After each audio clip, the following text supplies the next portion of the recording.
حانتي هاجر بهراو ربحا انت تخبر تنكرتن كبرا زحلوتن هاجر كتخون يخيلا إثيوبيا بهراو ربحا نخبر دما حد زيغا نايجامو كوفي قبا أبستفاليو منقدتات أفلالات أبزلوا إثيوبيا زنبرو زيغاتا زلو أفلالاي مس بهراو ربحا كقاچو يبلو من يبلو بعلمويا دبلوماسين علم لخا ركبن ايتا تلاهون ليبانيوم هاجر بهراو تقم كقل بمكان لقلسب هاجر ربحا مس حدا والكسب زراخب يكونن هاجر مالت حزب مالتيوم بزد ما هاجرن تتلويطا حزبي لوطيوم بهراو ربحا زتأساسر مس فقر هاجرن لوعلاونتنيو نابنت هاجرات لوعلاونتن زدفران زي دفران مس بهراو ربحا زتأساسريو هاجرنا بهراو مغلصي علنا نابنت عدوان قدف الداسنلنا نحنا إثيوبياوያን أيخولن تباهلنا زهانصنا يقدف الداسه اتعوي بهراوي أرمان أيو خالي دما حتو بر بحر اللو ازي منغست زلعلو ناي منغست طرح يكونن ازي مسرت اللونا حد حزب إثيوبيا بمخانو حتو حد حزب كخون اللو ازن تخوينو يوم عوت زخون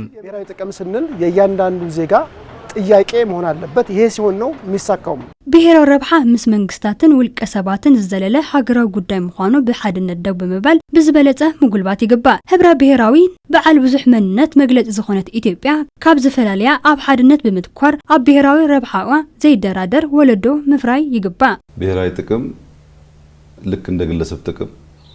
ጧት ከፍለም بهراو ربحا كم ناي حدا والكسب نغو خفيل خاشع نكرخو زي كخون يخيليم نحنا خفيلنا دقنا كرخو زخلو كخون يخيليم نحنا سبوانا بزح ملكع قانقا باهلن بمخانا اتوم زفلاليونا نتحدا زغبرنا مننت كي غحغحو ناب حدا كمصونا زخل يا تايد لينايم كابزي بزلله بهراو ربحا زبلنايو كمعبلو زخل ولدو مفطار يحتتيم يا بهراوي ጥቅም ያልነውን ነገር ሊያሳካ ሊያበለጽግ የሚችል ትውልድ መስራት ይጠይቃል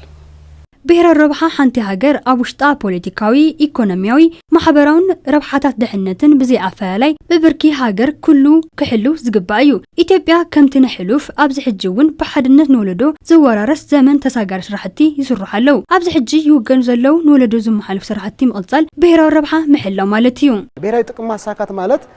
ጠላትንም ማሸነፍን ይጨምራል ብሄራው ረብሓ ምስኻዕ ማለት ሃገር ንምጉዳእ ንዝመጽእ ጸላኢ ምስዓር ማለት እዩ ሃገር ንከይትጉዳእ ምስራሕ ማለት ድማ ብሄራው ረብሓ ምሕላው ማለት እዩ ንሕና ናይ ዓድዋ ደቂና ከምኡውን ናይ ዓብይ ግድብ ህዳሴ ውላዲና ግድብ ህዳሴ ኢትዮጵያውያን ኣይኽእሉን ኢትዮጵያውያን ገንዘብ የብለውን ብምባል ግብፅን መሻርክታን ጽዕንቶታት ፈጢሮም እዮም መንግስትና እቲ ሽርሒ ንምፍሻል ብርክት ዝበሉ ምሁራን ሃገር ክሳብ ኣሜሪካ መላእ ዓለም ብምዝዋር ስራሕ ምርዳእ ፖሊሲ ሰሪሖም እዮም እዚ ቅብብልዩም ዲፕሎማሲያዊ ስራ ሰርቷል ይሄ ቅብብሎች ነው ብሄራዊ ጥቅም ማለት ያ የጀመረው ያ የሚሰራ ብሄራዊ ረብሓ ማለት ዝሰርሑ አካል ካብ ዝሰርሑ ተረባሕ ዋላ እኳ ዘይኾነ ኣብ መንጎ ቅብብል ወለዶ ዝጸንዕን ኢትዮጵያውነት ዘጽንዕን ስራሕ እዩ የሚያቆይ ስራ ማለት ነው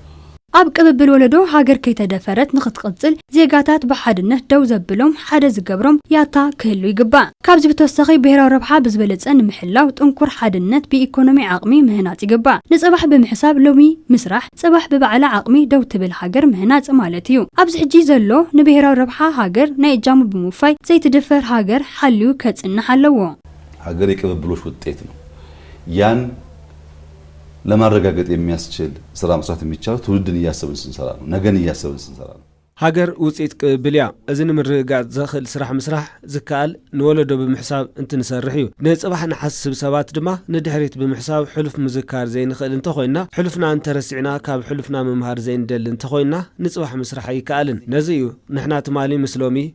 ምስ ጽባሕ ብምትእሳር ሚዛን ንሓሊና ሃገር ክንሃንጽ ኢና ኢልና ዝተበገስና